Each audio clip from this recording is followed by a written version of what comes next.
Avis vascular centre మన దేశంలోనే the best varicose vein hospital.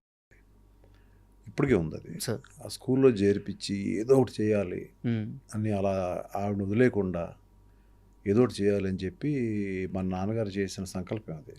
Sir అందువల్ల మేము అక్కడ షిఫ్ట్ అయ్యాం. సార్ ఆ షిఫ్ట్ అవ్వడంలో ఆయనకి బోర్ కొట్టి సినిమా తీశారు ఆయన. అది మ్యాటరు. ఓకే. సో ఇప్పుడు మా సిస్టర్ షీఈ్ సెటిల్డ్, షీఈ్ అప్పట్లోనే మ్యారేజ్ అయిపోయింది. And her son is doing very well, he's in US now. వాళ్ళకి మ్యారేజ్ అయిపోయి పిల్లలు. సో అప్పుడు ఆ రోజు మా నాన్నగారు తీసుకున్న డెసిషన్ వాజ్ రైట్. చిన్నప్పటి నుంచి మీరు పుస్తకాలు కానీ, నవలలు కానీ, కథలు కానీ ఏమన్నా బాగా చదివేవాళ్ళ? చదివేవాడినండి. ఎక్కువ స్కూలు కాలేజెస్కి వెళ్ళినప్పుడు కూడా ఈ చిన్న చిన్న పుస్తకాలు ఉండే చూడండి, అదేంటి రోడ్డు మీద ఉండేవి, అది ఉద్వేగంగా ఉంటాయి, దాన్ని ఏమంటారు, అది ఒక ఇన్వెస్టిగేటివ్ అవునవును బుక్స్ అవును, ఉండే, నావల్స్.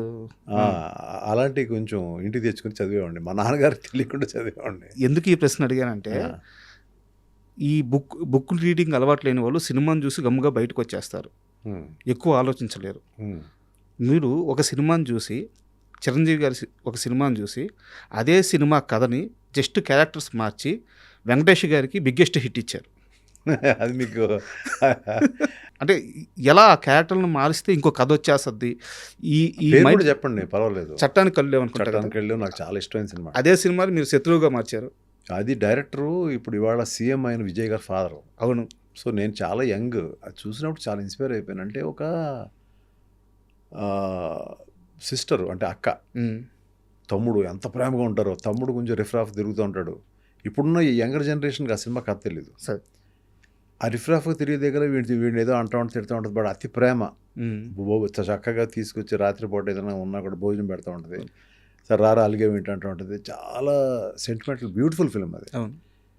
కానీ ఒక సొసైటీలో తప్పు జరిగినప్పుడు తను చట్టాన్ని తన చేతిలో తీసుకుంటాడు హీరో. తీసుకున్నప్పుడు చట్టానికి లోబడి ఉన్న ఒక పోలీస్ ఆఫీసర్ అయిన అక్క ఇతనికి ఎదురు వెళ్తుంది. అది that is a beautiful confrontation. అంత ప్రేమగా ఉన్న ఒకళ్ళు కాన్ఫ్రంటేషన్. ఈ ఐడియా అనుకుంటా ఉన్నానండి. కొన్ని ఇయర్స్ గడిచినాయి. చేసిన తర్వాత ఎక్కడో నేను కోడి రామకృష్ణ గారు కలిసి ఒక సినిమా చేద్దాం అనే మూడ్లోకి వచ్చిన తర్వాత, నేను ఆయన నా తీరు, నన్ను నాతో పాటు సిట్టింగ్స్ వేరే కథ అనుకున్నాం మేము. అవన్నీ చూసిన తర్వాత నువ్వు చాలా ఇంటెలిజెంట్ బాబు, నువ్వు ఏదైనా కథలు దాన్ని నేను ఎలా సరి చేయాలో చేస్తాను. ఆయన చాలా బిజీ. ఓకే, ఆల్మోస్ట్ 8 సినిమాలు ఒకేసారి, 6 సినిమాలు జరుగుతుండే ఒకేసారి. ఆ ఇదిలో ఆయన్ని నేను అనుకున్నాను, నన్ను పక్కన పెట్టడానికి ఏమైనా ఇలా నాకు అప్పచెప్పేశారు ఏంటి అనుకున్నాను. కానీ అదే హెల్ప్ అయింది. అప్పుడు నాకు ఒక థాట్ వచ్చింది. ఇక ఒకళ్ళిద్దరు ఫ్రెండ్స్ ఉండేవారు నాతో పాటు, కొంచెం సినిమా నాలెడ్జ్ ఉన్నవాళ్ళు. వాళ్ళతో పాటు కూర్చున్నప్పుడు నేను ఓకే, అది టక్కన గుర్తొచ్చింది. ఓకే, చట్టానికి కళ్ళు నచ్చింది. అది కాదు మన కథ, కథ అది కాదు, అది కాదు కదా. ఆ క్యారెక్టర్లు తీసుకున్నాం. క్యారెక్టర్లు తీసుకుని మళ్ళీ అక్క చెల్లి ఏంటి, ఇద్దరిని ఇష్టపడిన లవర్స్, వాళ్ళు ఎలా ఒకేసారి డిగ్రీ చదివారు, వాళ్ళు ఎంత ప్రేమగా ఉన్నారు. వీడికి ఆ క్యారెక్టర్, హీరో క్యారెక్టర్కి కనుక డబ్బులు లేకపోతే ఈ అమ్మాయి డబ్బులు అడ్జస్ట్ చేసేది. అంటే ఒక బ్యూటిఫుల్ సీక్వెన్సెస్ అన్నీ తీసిన తర్వాత ఒక దగ్గర ఎక్కడో వచ్చేటప్పటికి ఇలాంటి ఒక సిచ్యువేషన్ హీరోకి ఎదురైనప్పుడు, చట్టాన్ని తన చేతిలో తీసుకున్నప్పుడు, ఆ అమ్మాయి పోలీస్ ఆఫీసర్ అవుతుంది. ఆ టైంలో తను ఇద్దరికి మధ్యన క్లాష్. కానీ ఇదంతా కూడా అమ్మాయి రియలైజ్ అయ్యి, ఆ క్యారెక్టర్ని విజయశాంతి గారు వేశారు, ఈ క్యారెక్టర్ని వెంకటేష్ బాబు వేశారు, శత్రువు. అవును, బ్లాక్ బస్టర్. అమ్మో, నా ఫస్ట్ మూవీ. ప్లస్ ఇంకా దాని గురించి అంతకంటే ఎక్కువ చెప్పే కంటే, సో అక్కడ ఉన్న అక్క తమ్ముళ్ళని ఇద్దరిని లవర్స్ చేసేసాను. మిగిలిన కథ వేరు. అవును, మిగిలిన కథ చంపడాలు కానీ, లేకపోతే సీన్లు కానీ, లవ్ సీక్వెన్సెస్ కానీ అన్నీ వేరు. అవును. అయితే ఆ సినిమాలో ఒక బ్యూటీ ఏంటంటే, టైటిల్ కార్డులో ఒక ఫ్రేమ్ ఉంటుంది, ఎండ్ కార్డు ఫ్రేము అదే. విలన్ని చంపిన తర్వాత వెంకటేష్ గారు ఎస్ నేను గెలిచాను, ఇది నా విక్టరీ, ఇది నా తీర్పు అని చెప్పి ఇట్లా చేసి అరుస్తూ ఉంటారు. అదే షాట్ని తీసుకొచ్చి మీరు టైటిల్ కార్డుకు వాడారు. అవును. ఏ ఫ్రేమ్తో అయితే సినిమా స్టార్ట్ అవుద్దో అదే ఫ్రేమ్తో ఎండ్ అవుద్ది. అది ఏంటంటే అండి, రష్ చూసుకుంటున్నప్పుడు స్టార్టింగ్ ఆఫ్ ద ఫిలింలో శత్రువు అని టైటిల్ పెట్టాం. శత్రువు అని టైటిల్ పెట్టాం. దాని ముందు శివ సినిమా రిలీజ్ అయింది. ఓపెనింగ్ ఒక థ్రిల్ ఉంటుంది. మనం ఇక్కడ నార్మల్గా హీరో హీరోయిన్ తోటి అట్లా అట్లా మెల్లమెల్లగా అట్లా అట్లా స్టార్ట్ చేసేటట్టు ఉంది. తర్వాత మెల్లగా వెళ్తుంది స్ట్రాంగ్. అవును. అప్పుడు ఆ టైంలో ఇక్కడ చిన్న ఏదో ఒక కిక్ రావట్లేదు డైరెక్టర్ గారు నాకు, అది ఇది అంటే ఆయన ఒకరోజు నన్ను వదిలేయండి నేను చెప్తానని నెక్స్ట్ డే వచ్చి అది ఆయన చెప్పిందే. లాస్ట్ షాట్ ఏదైతే అరుస్తున్నాడో మనం శుభంగా ఆడేసాము, దాన్ని స్టార్టింగ్ వేసేద్దాం అన్నాడు. నాకు అర్థం కాలే అదేంటండి అన్న, చూద్దామని ఎడిటింగ్ వేసి చూపిస్తానని చెప్పి వేస్తే నాకు గూస్ బంప్స్ వచ్చినాయి. సార్ అంటే ఏంటి, ఎందుకు వస్తున్నాడు, ఏంటి గొడవ, ఆ కథ ఏంటి అనేది నాకు ఫస్ట్ ఇంట్రెస్ట్ స్టార్ట్ అయిపోయింది. కరెక్ట్. సో అక్కడి నుంచి you start telling your story. మెల్లగా ఒక్కొక్క క్యారెక్టర్ని రివీల్ చేయడం, ఏ సినిమాలోనూ ఒక్కొక్క క్యారెక్టర్ని మెల్లమెల్లగా ఫస్ట్ క్యారెక్టరేషన్స్ అర్థం అవ్వాలి కదా. అవును అవును. మనం ఎప్పుడు కూడా ఫస్ట్ 40 నిమిషాలండి కథలోకి వెళ్ళడానికి లేట్ అయిందండి, లేకపోతే ఫస్ట్ 20 నిమిషాలు లేట్ అయింది అంటారు. కథలో ఉన్న క్యారెక్టర్స్ రేపు పొద్దున్న ఏదైతే టేక్ ఆఫ్ అవుతున్నాయో, ఫ్లై అవుతాయో, వార్ చేసుకుంటాయో అవన్నీ అర్థం అవ్వాలి కదా ఫస్ట్. అవును. వీడియో ఏంటి, ఆ క్యారెక్టరేషన్ ఏంటి, వాడి ఏ విధంగా వాడి బిహేవియర్స్ ఏంటి అనే దాని మీద ఏ సినిమా అన్నా మనకి రేర్. ముందు నుంచి దద్దరని అందుకుని మనకు అర్థమైపోతూ ఉండడం అనేది చాలా రేర్. అయితే ఇది కదా స్క్రీన్ ప్లే అంటే, ఈ టచ్ కదా స్క్రీన్ ప్లే అంటే. కోడి రామకృష్ణ గారి దగ్గర నుంచి ఎంఎస్ రాజు గారు ఏం నేర్చుకున్నారు? సినిమా నేర్చుకున్నారా, జీవితం నేర్చుకున్నారా, డబ్బులు సంపాదించడం నేర్చుకున్నారా, ఒక మంచి మనిషిగా బతకడం నేర్చుకున్నారా? అన్నీనండి. అందులో సినిమా ఎక్కువగా నేర్చుకున్నాను. మొత్తం కథ అయిపోయిన తర్వాత ఒకరోజు ఆయన మొత్తం కథ, సార్ మీరు రండి ముందు మీ షూటింగ్ లీటింగ్ తర్వాత నాది స్టార్ట్ అవ్వాలి సినిమా, ఇక్కడ ఒకసారి హీరోకి చెప్పాలి వెంకటేష్ బాబు గారికి, మీరు రండి కూర్చోండి అంటే అప్పుడు వచ్చి కూర్చుని ఎలా విన్నారు, 1 గంటన్నర 2 గంటల్లో స్టోరీ చెప్పాం.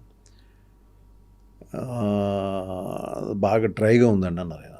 నాకు కోపం వచ్చేసింది, ఇంత కష్టపడి 1 month 2 months కూర్చుంటే అది గబుకుని అలా అన్నారండి, డ్రైగా ఉన్నారండి. అంటే ఏంటంటే కొంచెం గివ్ మీ సమ్ టైం. ఈ టైం 3 రోజులు 4 రోజులు పట్టింది. తర్వాత సవేరా హోటల్ అని ఉందండి, బాగా ఫేమస్. మేము ఎక్కువ హోటల్స్ సిట్టింగ్ అన్నీ ఆయనతో అక్కడే. అక్కడ ఆ రోజు మేము రూమ్ తీసుకోకుండా రూమ్ వదిలే మనం అని చెప్పి రెస్టారెంట్కి వెళ్ళాం. ఆ రోజు రెస్టారెంట్ అంత ఖాళీగా ఉంది. సో మెల్లగా కూర్చున్నాము, ఒక చిన్న పెగ్ వేసుకున్నాం, అందులోనే వేసుకొని మళ్ళీ మాట్లాడుతుంటే మాకేంటి, మాకు లోపల కోపం వచ్చేస్తుంది మా ఇద్దరికి. ఈయనేంటి ఏదో డ్రై అన్నారేంటి ఏది అని. అప్పుడు ఆయన ఒక కాసేపు ఉన్న తర్వాత మెల్లగా నేను ఉండబట్టలేక నేను అడిగాను, ఎందుకంటే I was two young and he was a very experience person. అప్పటికి చాలా సినిమాలు చేశారు, వెరీ ఎక్స్పీరియన్స్. 27 అనుకుంటాను మీ ఏజ్, అంతేనా? I think so sir, I think so. అప్పుడు నేను అడిగాను, ఏమండి మీరేమి ఇలా చెప్పారు, నాకు నచ్చింది అంటే, అది కాదు బాబు డ్రైగా ఎందుకు ఉందనంటే స్క్రీన్ ప్లే బాగుంది, స్క్రీన్ ప్లే ఇంకా చేద్దాం, ఇంకా కూర్చోవాలి మనంతా, కానీ ఇందులో విలను టఫ్గా, అంటే సినిమా అంతా ఏదో చాలా టెన్షన్గా ఉంటుంది సినిమా అంతా. ఇవాళ పెద్ద హీరో ఫిల్మ్కి కొంచెం కమర్షియాలిటీస్ కావాలి మనం ఏదైనా కనుక. సో దీంట్లో విలన్ క్యారెక్టరైజేషన్ ఏదైతే ఉందో దాన్ని మారుద్దాం, నేను చెప్తానని చెప్పి దాని మీద, అంటే ఆయన ఒక్కసారి వింటే మొత్తం వెళ్ళిపోద్ది కదా, ఆయన స్టోరీ చెప్పేశారు మొత్తం అప్పుడే. అప్పటికి 1-2 డ్రింక్స్ అయిపోయినాయి, మొత్తం స్టోరీ ఒక అరగట్లో చెప్పేశారు ఆయన. ఒక్కసారి అంటే ఎలా చెప్పేశారు, మేము ఇన్నాళ్ళు కూర్చుంటే మాకే గుర్తుండదు, టగటగా చెప్పేశారు ఆయన. Is a genius sir. చెప్పేసిన తర్వాత అన్నారు, ఈ విలన్ క్యారెక్టర్ ఏదైతే ఉందో నేను కొన్ని క్యారెక్టరేషన్ చెప్తానండి మీకు అని చెప్పి.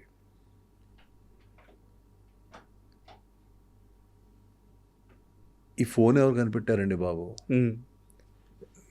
ఇలా అనడం, ఆయన అంటే యాక్ట్ చేసి చూపించారు నాకు.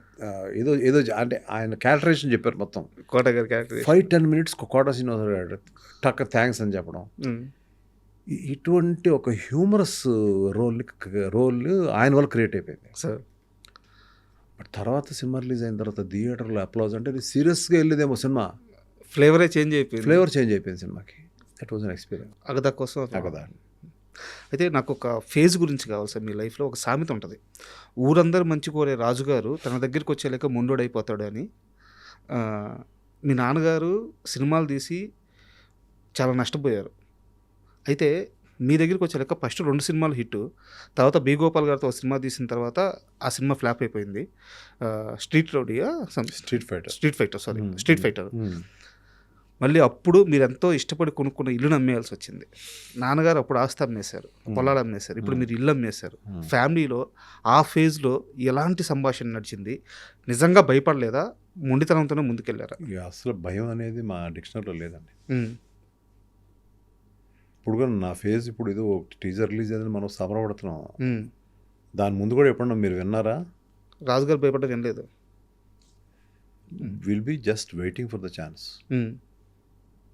అది దేనివల్ల వచ్చే మొండితనం సార్? సినిమా మీద ప్రేమ, లైఫ్ అంతా చూసేయడం వల్ల వచ్చిన లైఫ్ అంతా చూడడం వల్ల అవ్వచ్చు, సినిమా మీద ప్రేమ అవ్వచ్చు, హ్మ్. నా మీద నాకున్న కాన్ఫిడెన్స్ అవ్వచ్చు, హ్మ్. ఏదైనా సరే. అయితే నేను ఇంకా కాస్త ముందుకెళ్ళి ఇంకొక చిన్న ఎగ్జాంపుల్ చెప్తాను. అంటే మీ నిబద్ధత, నిజాయితీ గురించి చెప్తాను. ఒక్కడో సినిమా తీస్తున్నారు. ప్రభాస్ వాళ్ళ నాన్నగారి దగ్గర నుంచి మీకు ఫోన్ వచ్చింది. మా వాడితో ఒక సినిమా చేయాలి అని చెప్పేసి. చేస్తాను అని చెప్పి మాటిచ్చి వచ్చేసారు. ఒక్కడు సూపర్ డూపర్ హిట్. ఎంఎస్ రాజు గారి ఆ రోజు రేంజ్ ఏంటంటే, అప్పటి ఇండస్ట్రీలో టాప్ హీరోలు ఉన్న చిరంజీవి, నాగార్జున, బాలకృష్ణ, వెంకటేష్ వీళ్ళలో ఎవరిని డేట్లు అడిగినా ఖచ్చితంగా డేట్లు ఇచ్చే రేంజ్. అప్పటికి సరైన హిట్ లేని ప్రభాస్తోనే మళ్ళీ సినిమా తీస్తాను, ఎందుకంటే ప్రభాస్ నాన్నగారికి మాటిచ్చున్నాను అని చెప్పి మళ్ళీ మీరు వెళ్ళి వర్షం తీశారు. సో సినిమా ఇండస్ట్రీలో ఇంత నిజాయితీ, ఇంత నిబద్ధత మిమ్మల్ని కాపాడిందా, ముంచేసిందే? కాపాడిందో ముంచిందో తర్వాత అవన్నీ నాకు ఐడియా లేదు, కానీ బట్ ఇలా ఉండడమే ఇష్టం. అది నన్ను కాపాడిందా కాపాడలేదా లేదు పక్కన పెట్టండి. నేను ఇలాగ ఉండడమే నాకు ఇష్టం. మాట మీద ఉండడమే నాకు ఇష్టం. ఆ రోజు మీరు వర్షం నేను మళ్ళీ తీస్తున్నాను అనగానే ప్రభాస్ గారి ఫాదర్ రియాక్షన్ ఒకసారి చెప్పండి మాకు. ఫాదర్ రియాక్షన్ ఈ వాజ్ హ్యాపీ. ఆయన చూడడం లైఫ్ ఏముందండి, ఆయన ఎన్నో ఫిల్మ్స్ చేశారు. అవునవును. గోపికృష్ణ బ్యానర్ మీద ఎన్నో ఫిల్మ్స్ చేశారు, ఎన్నో చూస్తుంటారు. అక్కడికి వచ్చేటట్టు వాళ్ళ అబ్బాయి లైఫ్ కరెక్ట్, అది క్వశ్చన్. అవును. కానీ ఇందులో ఏంటంటే పాపం ప్రభాస్కి ఈ వాజ్ టూ యంగ్. నేను ఎంత ఎంతూసియాస్టిక్గా నేను నా యంగ్ స్టేజ్లో నేను ఉండేవాడినో, తను కూడా ఒక్కడు తీసిన ఎంఎస్ రాజు గారి సినిమా వచ్చింది అనేది ఎవరికైనా ఒక ఇది కదా, డ్రీమ్ కదా. ఖచ్చితంగా. ఉన్నప్పుడు నేను షాప్ని పెట్టుకున్నా. షాప్ని పెట్టుకున్నప్పుడు ఒక్క మాట ఒక్కన తనకు తెలుసో తెలియక అనేసాడు, ఇది రైట్ అన్నా బావా అని అడిగాడు నన్ను. ఫాదర్ కృష్ణ, మన ప్రభాస్ వాళ్ళ ఫాదరా? కాదండి, స్ట్రైట్గా ప్రభాస్ అడిగాడు. మిమ్మల్ని అన్నారా? అన్నాడు. బావా అంటారా? అంటాడు. ఇది రైట్ డెసిషన్ అన్న, అది ఎందుకంటే అది దాన్ని కొంచెం అలా నసుకుదా పాపం అన్నాడు. తనకి ప్రతి యంగ్స్టర్ స్టేజ్లో కూడా తను ఏదో విధంగా, అంటే తనకి నేను భుజాన్ని వేసుకుని మొత్తం చేస్తాను, వాళ్ళకి ఇంకా తెలియదు కదా సార్. తన సినిమా చేసిన తర్వాత అర్థమైంది. అంటే లేదు ప్రభాస్ బాగుంటుంది, లేదమ్మా బాగుంటుంది అన్న, నన్ను నమ్ము నువ్వు, అది ఇది అని అన్నాను. అంటే నేను వాళ్ళకి ఒక ఇప్పుడు ఆ రోజు నేను సినిమా చేయడం అనేది, ఆ స్టేజ్లో ఇంతమంది హీరోలు ఉండగా తనతో సినిమా చేయడం అనేది, అది తన అంటే ఒక రకంగా తన అదృష్టం అయినా కూడా నేను ఎప్పుడు ఆ ఫీలింగ్ ఇవ్వలే తనకి. సార్ నేను ఎప్పుడు కూడా ఎవరితోటన్నా వెరీ డౌన్ టు ఎర్త్ అని ఉంటాను. తనకి ఇంపార్టెన్స్ ఇచ్చేవాడిని. ఇంపార్టెన్స్ ఇచ్చినప్పుడు కూడా గౌకున్న ప్రశ్న అడిగేటప్పటికి నాకు కొంచెం 2-3 సార్లు అన్నాడు. అనేటప్పటికి నాకు కొంచెం ఫీల్ అయ్యాను. ఇది సర్లే అయితే మళ్ళీ ఇంకో ఫిలిం చేద్దాంలే అని చెప్పి అన్నాను. అన్నీ నేను మామూలుగా సార్ అయితే నా దగ్గరికి వస్తారు కదా, నేను వాళ్ళ ఫాదర్ ఒక ఇది రెస్పెక్ట్ వల్ల నేనే వాళ్ళ ఇంటికి వెళ్ళాను. నేను మళ్ళీ వస్తానులే అని చెప్పేసి కారుకి వెళ్ళిపోయాను. వెళ్ళిపోయిన తర్వాత ఒక 2 రోజులు 3 రోజులు అయినా నేను ఫోన్ ఎత్తట్లా. ఎందుకంటే నేను కూడా ఆలోచించుకున్నాను, అదేంటి తను చెప్పాడు ఇలాగ, ఏంటి రైటా కాదా, లేదంటే నా డెసిషన్ రాంగ్ అవుతుందా. ఇప్పుడు మరి ఇప్పుడు ప్రభాస్ని కూడా 1-2 అటు జస్ట్ ఓకేగా ఆడిన ఫిలిమ్స్, దాని మీద కూడా కామెంట్స్ ఉంటాయి కదా నేషనల్. అవును, ఖచ్చితంగా. ఈ కామెంట్స్ అతను తెలుసా అనితో నేను ఇదంతా కూడా పాజిటివ్ వేలోనే, ఎలా ఈ ఫిల్మ్ ఎలా పనిచేయాలి నేను, ముందు డైరెక్టర్ అయితే నమ్మాలి కదా.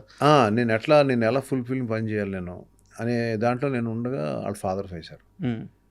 ఏమండి మా వాడు ఏదో గవ్వుకుని అనేసాడు, ఏదో మీరంటే కొంచెం చనువండి అది అనేసాడు, ఇది అని అలాగే తీసుకోకండి మీ ఇంటికి వస్తాడని చెప్తే వచ్చాడు. నేను ఏదో చిన్న న్యూస్ పేపర్ చూసుకుంటున్నాను, వచ్చాడు కొంచెం అలా ముందుకు కూర్చున్నాడు సోఫాలో. మామూలు కూర్చో ప్రభాస్ ఏముంది దానికి పర్వాలేదని చెప్పి నేను కొంచెం కాఫీ టిఫిన్ అది చెప్పి మా ఆవిడకి చెప్పి ఇప్పించి మనం ఇంకో ఫిల్మ్ చేద్దాంలే. దిస్ ఈజ్ ఫ్యాక్ట్ అండి, దిస్ ఈజ్ ఫ్యాక్ట్. మనం ఏది స్టోరీ కుకప్ చేసి చెప్పట్లేదు సార్. ఎంఎస్ రాజు గారి గురించి Fact. తెలిసిన వాళ్ళందరికీ ఫ్యాక్ట్. అర్థం అవుతుంది ఇది. కానీ నాకు ఎంతో ప్రేమ అతనంటే. అతను మంచి హీరో అవ్వాలి. నాకు కృష్ణరాజు గారి ఫ్యామిలీలోంచి పెద్ద హీరో అవ్వాలి. ఇప్పుడు హీరో కృష్ణ గారి ఫ్యామిలీ నుంచి ఒక్కడు ఎంత పెద్ద హిట్ అయింది, ఎంత స్టార్డమ్ వచ్చేసింది, ఈ ఫ్యామిలీలోంచి ఈ అబ్బాయి బాగుండాలి అనే ఒక మంచి ఇత్తోటే ఉన్నాను. అడిగిన చిన్న ప్రశ్నే, కానీ యాజ్ ఎ క్రియేటర్ నేను కొంచెం హర్ట్ అయిన తర్వాత లోపల మా ఆవిడ పిలిచి, మీరు ఏ విధమైన మాట్లాడద్దు, మీరు అబ్బాయి ఈజ్ ఏ యంగ్స్టర్, మీరు కృష్ణరాజు గారి మొహం సూర్యనారాయణ రాజు గారి మొహం చూసి అసలు డిస్కస్ పెట్టదు, మీరు ఏమనొద్దు అబ్బాయిని. అప్పుడు అబ్బాయి అనేవాళ్ళు ఈ వాజ్ టూ యంగ్. అంతే కదా సార్, 2 సినిమాలు అబ్బాయి ఇవాళ అంటే ప్రపంచానికి తెలిసిన బిగ్గెస్ట్ హీరో. నాకు ఎప్పుడు ప్రభాసే మా అబ్బాయిలు అంటాడే అంతే అని చెప్పి తనే కాఫీ తీసుకొచ్చి ఇచ్చి, టిఫిన్ తింటావు అది ఇది అని అడిగి, అదేం ఉండదులే ఆయన చేస్తాడులే, నువ్వు ఊరికే అలాంటి అలకలు ఉంటాయిలే ఈయనకి అని చెప్పంటే గవ్వుకుని వచ్చి నా వైఫ్ని పట్టుకుని, అక్క చాలా థ్యాంక్స్ అన్నాడు. ఇది ఫ్యాక్ట్గా జరిగిందండి. This is the first time I'm opening up. I think ఇప్పుడు ఎవరికి చెప్పలేమాట. ఆ రోజు వచ్చిన అండర్స్టాండింగ్ మా ఇద్దరికి అలా కంటిన్యూ అయిపోయింది. మనం ఏం చెప్తే దూకేస్తాడు, పరిగెత్తేస్తాడు, ఈ డ్యాన్స్ చేసే నన్ను పూర్తిగా నమ్మేశాడు. వచ్చిన తర్వాత నేను చేస్తున్నప్పుడు అప్పుడు అర్థమైంది హీఈస్ హాఫ్ డైరెక్టర్ అని. మొత్తం మీరు చూసుకుంటారు కదా సార్ సినిమాకి సంబంధించిన అన్ని విషయాలు. స్టోరీ ఎలా చూసుకుంటాను, స్క్రీన్ ప్లే ఎలా చేసుకుంటాను, ఎలాంటి ఇది రాయించుకునేలా చేస్తాను డైలాగ్స్. అది ఒక గొప్ప పరుచూరి బ్రదర్స్ లాంటి వాళ్ళు ఉన్నా కూడా నేను ఎలా మోల్డ్ చేసుకుని వాళ్ళు అలా కాదు సార్, ఇలా కొంచెం యూత్ఫుల్గా రాయండి అంటే ఎలా రాస్తారు అన్ని కళ్ళతో చూశాడు. అది చూసి ఒక రోజు ఆల్మోస్ట్ సినిమా అయిపోయిన తర్వాత, మీరు అవన్నీ పెట్టుకోకుండా మనసులో నాతో మళ్ళీ సినిమా చేయాలి అప్పుడు మేము ఇద్దరు క్లోజ్ అయిపోయాం, బాగా క్లోజు. ఒరే ఇది అన్నట్టు స్టేజ్కి వచ్చేసాను తనని. అట్లా ఇట్స్ లైక్ యూనో నాకు ఒక స్టారు ఇవాళ అవుతాడని తెలుసు నాకు. నీకు ఖైదీరా ఈ సినిమా అని చెప్పారు, ముందే చెప్పేశారా? ముందే చెప్పేశాను. తర్వాత ఇంకా అతను తెలుసు కదా, మీరు ఇంకా అక్కడి నుంచి ఆ సినిమా రాజమౌళి గారు చూడడం, కృష్ణవంశీ లాంటి వాళ్ళు చూడడం. నేను షో వేసాను సార్, నన్ను అడిగితే ప్రభాస్ రాజమౌళి గారు చూస్తారంట అని. అది చూసి అతను పర్ఫార్మెన్స్ చూసి నెక్స్ట్ అతనికి వచ్చే ఫిల్మ్స్ అన్నీ మీకు తెలుసు. అవును, ఇంకా అలా ఇప్పుడు ఎవరు కడతారు పెళ్ళికి గంట అంటే ఫస్ట్ కట్టింది నేను. చాలామంది ఛాన్స్ తీసుకున్నాను. అతని యొక్క అతని యొక్క హైట్ని నేను ఎలాగైతే యూజ్ చేసుకోవాలో అలా చేసుకున్నాను. అలాగే తను కొన్ని కూడా ఎపిసోడ్స్లో మొత్తం లాస్ట్లో తీసాం. ఇప్పుడు హీరోయిన్ని పట్టుకొస్తున్నాడు అతను, ఒక మ్యాచో మ్యాను, వెళ్ళి హీరోయిన్ని 100 మందిని చంపేసి మొత్తం అంటించేసి, లంకని ఎలా అయితే హనుమంతుడు అంటించేస్తాడో అలా మొత్తం అంటించేసి సీతను ఎలా పట్టుకొచ్చాడు అనేది కథ, రాముడు ఎలా పట్టుకొచ్చాడు అనేది కథ. దీన్ని ఇంత బ్లాస్టింగ్ వేలో చేస్తున్నాడు ఇలాగప్పుడు నాకు ఆ టైంలో మీరు ఇందాక అడిగిన శత్రువు గుర్తొచ్చిందా. అంటే that is the experience what I had with my director కోడి రామకృష్ణ గారు. ఓపెనింగ్లో ఏదో కావాలి, ఏంటో ఓపెనింగ్, సరే ఓపెనింగ్ చేసాం, ఏదో చేసాం, థ్రిల్ చేసాం, ఓకే. కానీ ఇంకా నాకు 2 ఫిలిమ్స్ బాగానే రీజనబుల్గా బాగానే ఆడి, ఒకటి బాగానే ఆడింది ఈశ్వర్ అని, ఇంకోటి అంత బాగా ఆడలేదు.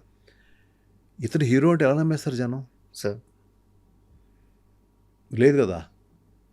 సో రష్ అంతా చూస్తున్నప్పుడు ఏదో ఒక లోటు ఉంటే, అప్పుడు చెన్నైలో ఒక ల్యాండ్ మైన్స్ని పట్టుకుని పీటర్ మాస్టర్ని మళ్ళీ ఆపి, రికార్డింగ్ ఆపి, హీరో అంటే ఇలా ఉండాలి, హీరో ఇక్కడ పనిచేస్తాడు మైన్స్లో, అని పెట్టి పైకి ఎక్కించి ఓకే, తర్వాత యాడ్ అయింది లాస్ట్లో that was the last sequence. Sir. అక్కడ యాడ్ చేసి నువ్వు రిస్క్ తీసుకోవాలమ్మా నువ్వు. అప్పుడు బాంబులు ఎప్పుడు ఏం పేలుతాయో తెలీదు. సార్. ఆ టైంలో రాళ్ళు కొట్టడానికి వాళ్ళు ఇంతే టైం ఇచ్చారు. ఆ టైంలో అవలా అక్కడ ప్లేస్ చేసి అతన్ని భయపడకుండా అప్పుడు స్ట్రాడా క్రేన్ అని ఉండేది, అది రామోజీ ఫిలిం సిటీ నుంచి చెన్నై తెప్పించాను ఆ షాట్ కోసం. అంటే హీరో అవ్వాలి ఆ సినిమాలో, అతను హీరో చేయాలని కాదు, హీరో అవ్వాలి ఆ సినిమాలో. ఆ హీరోకి అంటే హీరో అంటే ఇలా ఉండాలి, అంటే భయపడకుండా ఉన్నాడు మనిషి, పులి ఏదైనా చేయగలడు అనేది రావాలి ఆ ఫ్యాక్టర్ అని చెప్పి దాని మీద ఇటువంటి మీరు చెప్పిన ఆ మాటలన్నీ ఆ ఫస్ట్ ఫ్రేమ్లోనే ఉంటాయి సార్, లాంగ్ షాట్లో చూపిస్తారు. లాంగ్ షాట్ తర్వాత క్లోజ్కి వెళ్ళంగానే ఈ షోల్డర్ ఎంత ఉంటుంది చూసి తాడు ఇట్లా పట్టుకొని షోల్డర్ ఇట్లా హోల్డ్ చేస్తూ ఉంటారు. ఎవ్రీథింగ్ ఒక ఇమాజిన్ చేసుకొని ఎగ్జిక్యూట్ చేసిన ఇదే. ఆ తర్వాత మేము బ్లాస్టింగ్స్ పెట్టాం.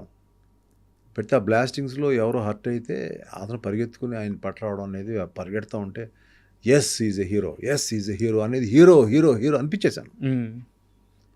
అక్కడి నుంచి ఇంకా ఆ సినిమా మళ్ళీ ఈ సీక్వెన్స్ పెట్టి చూసుకున్నప్పుడు బొమ్మలు లేస్తా సినిమా వెళ్తుంది.